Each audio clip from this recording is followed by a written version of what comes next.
શૈક્ષણિક નગરી એવા વિસનગરની એક સામાન્ય મધ્યમવર્ગીય પરિવારની દીકરી ડૉક્ટર વિશ્વા પ્રજાપતિએ દેશની સૌથી કઠિન મેડિકલ પરીક્ષાઓમાંની એક એવી પરીક્ષામાં સમગ્ર દેશમાં 5મો ઓલ ઇન્ડિયા રેન્ક અને પોતાની કેટેગરીમાં સમગ્ર ભારતમાં પ્રથમ રેન્ક મેળવીને ઐતિહાસિક સફળતા પ્રાપ્ત કરી છે.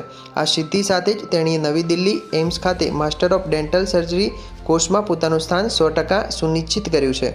પરંતુ આ ગગનચુંબી સફળતા પાછળ છુપાયેલી છે એક અત્યંત ભાવુક અને પ્રેરણાદાયી સંઘર્ષ ગાથા. ડૉક્ટર વિશ્વાનું ધોરણ 12 પછી MBBS કરીને દેશની સર્વોચ્ચ સંસ્થામાંથી જ સર્જન બનવાનું એક મોટું સ્વપ્ન હતું. જોકે નસીબજોગ તેમને MBBSમાં એડમિશન ન મળ્યું. કોઈપણ સામાન્ય વિદ્યાર્થી આ મોડ પર હિંમત હારી જાય અને હસતા હસતા નસીબને દોષ આપવા લાગે, પરંતુ વિશ્વાએ હાર ન માની. તેણે BDS પસંદ કર્યું અને વિસનગરની સાંકળચંદ પટેલ યુનિવર્સિટીમાં શાનદાર અભ્યાસ કર્યો અને સમગ્ર યુનિવર્સિટીમાં ટોપ કરીને મુખ્યમંત્રી ભૂપેન્દ્રભાઈ પટેલના હસ્તે ગોલ્ડ મેડલ મેળવ્યો.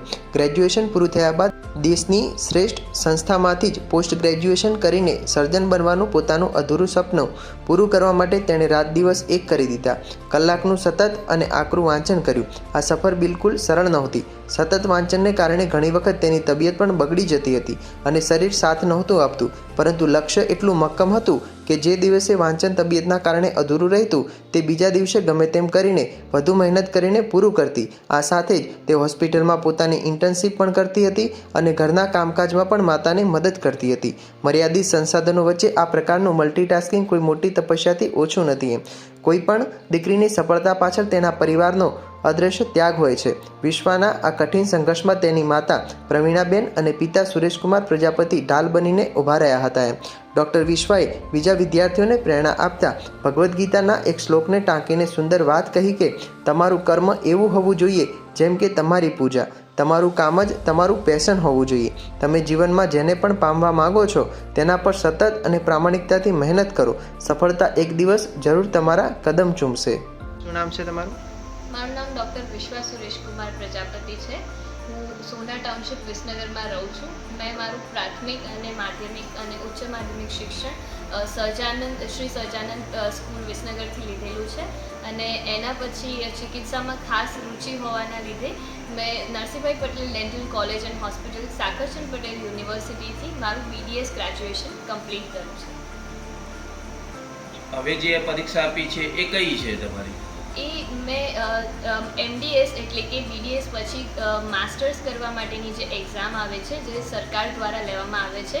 ઇન્ડિયાની top most medical institute all India institute of medical science દિલ્હીમાં એડમિશન લેવા માટેની એક એક્ઝામ છે જેને INI-CET કહેવામાં આવે છે. એના અંદર મારો ઓલ ઇન્ડિયા રેન્ક 5 આવ્યો છે અને એ એક્ઝામ મેં આ રીતે ઉત્તીર્ણ કરી છે.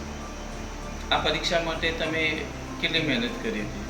આ પરીક્ષા માટે લગભગ 18 મહિના જેટલી મહેનત મેં કરી હતી અને મારા ઇન્ટર્નશીપના સ્ટાર્ટિંગથી જ મારો ગોલ હતો કે હું ચિકિત્સામાં જ આગળ મારી રુચિ હતી અને જેનાથી હું મારા લોકોને વધુ સારી રીતે ચિકિત્સા દ્વારા એમને સારી રીતે એમ કે ઉપયોગશીલ થઈ શકું એટલા માટે મેં આ પરીક્ષાની તૈયારી કરી અને હવે હું એના કરતાં પણ વધારે સારું કામ કરી શકું, સારી ડૉક્ટર બની શકું એટલા માટે ઇન્ડિયાની ટોપમોસ્ટ ઇન્સ્ટિટ્યૂટમાં એડમિશન લેવું એ મારો ગોલ હતો. શું છે તમારું? મારું નામ સુરેશકુમાર રણછોડભાઈ પ્રજાપતિ છે.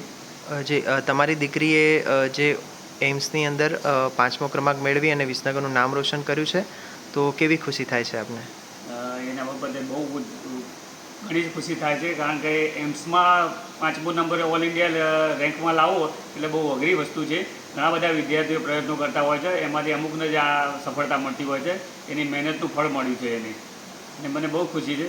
એને પહેલાંથી જ મેડિકલ સાયન્સમાં રસ હતો એટલા માટે એમને BDSમાં એડમિશન લીધું અહીંયા અને એમાં પણ એમને ગોલ્ડ મેડલ મેળવ્યો હતો.